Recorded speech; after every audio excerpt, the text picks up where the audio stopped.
First in the morning with entertainment, and it's Blake and Baldoni round 2. Oh boy, yeah. So we are Is this only round 2, by the way? Because it feels like it's round 12. I think it's 52. Round 52. So listen, some text messages and some emails have been released. This is all in support of Blake Lively's lawsuit against Justin Baldoni, where she alleges that there was sexual harassment on the set of It Ends With Us, misconduct on set, and essentially crafting this retaliatory campaign against her. So the biggest one that everyone is talking about is a text message allegedly from Taylor Swift to Blake Lively that reads, and I quote, "I think this B knows something is coming because he's gotten out his tiny violin." We're assuming that's in reference to Justin Baldoni. Right, and this is getting a lot of play this morning, right? Yeah. Because a lot of people are talking about how this really kind of runs counter to what Taylor Swift's image is or what we know her for. Well, that's true. And just to confirm, Swift is not party to the lawsuit. She is not involved. However, this message has been cited as part of supporting material filed by Lively's legal team. And this is all in support of this court case that's coming up, which there's no set date. This one gets really interesting. So here's another message from apparently a Sony executive referencing Blake Lively. And in this message, he essentially calls her a F terrorist. Because she refused to continue filming unless a list of demands were fulfilled. How that supports her, I'm not sure, but that was released. And then Jenny Slate, who we know is a co-star in It Ends With Us, she apparently referenced Justin Baldoni with words like a fraud and a narcissist. So there's a lot going on here. So is this part of the court case that we've been waiting for? Yeah. Is this is the beginning of all of this coming out? I think you're going to start seeing even more of this. And one can imagine it took quite a long time for these text messages and emails to come out, because you would have thought these would have come out months ago in support of Blake Lively. But we're seeing this now because I think we're gearing up for this court case. Okay, was I seeing or reading there was some sort of orchestrated meeting, back to Taylor Swift for a second, that Baldoni was invited to the apartment? Is this? Yeah, yes. Yeah. So we've definitely seen evidence of that already come out, where apparently there was, Ryan Reynolds confronted Justin Baldoni for comments that he made allegedly about Blake Lively's weight on the set of It Ends With Us, and he confronted him about it.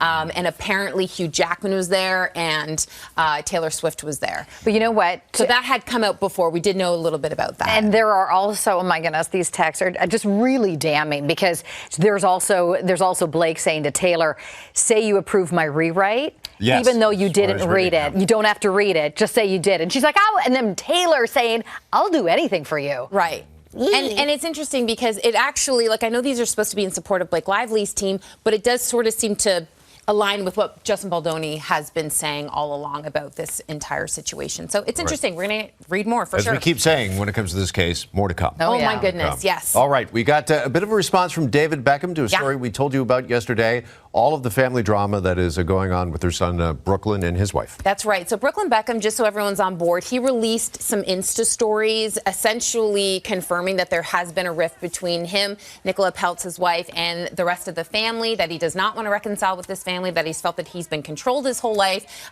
So that's where we're at with that. So in a panel with CNBC, David Beckham, his dad, he was asked about essentially the use of social media and mental health. So obviously he didn't specifically ask about Brooklyn Beckham, but these stories have come out on social media. And then the next day he basically is on this panel. And he said this, which people are really paying attention to. They make mistakes, but children are allowed to make mistakes. That is how they learn. You sometimes have to tell them, let them make those mistakes as well. And what he was talking about is his kids when it comes to social media. He said, I've always spoken about social media and the power of social media for the good and for the bad. What I have found personally, especially with my kids as well, is to use it for the right reasons. But then, like I said, he goes on to say they make mistakes. So was he essentially referencing the Insta stories that his son had very recently released? Potentially. And then there's the search for that wedding video with the accusation that Victoria Beckham danced inappropriately when it should have been the bride and groom dancing. People. Where's the video on her? We need this footage. Where is that video? We need to because see that. everybody videos their wedding these days, yeah. right? You got to believe that Beckham did that. So we all want to see this. Yeah. But just so you know, there is an awkward moment from a red carpet that's going around with Nicola Peltz and the family, and you can see that she's kind of feeling awkward. You can see Brooklyn kind of dragging her over, and so you can already feel the tension. But there you go.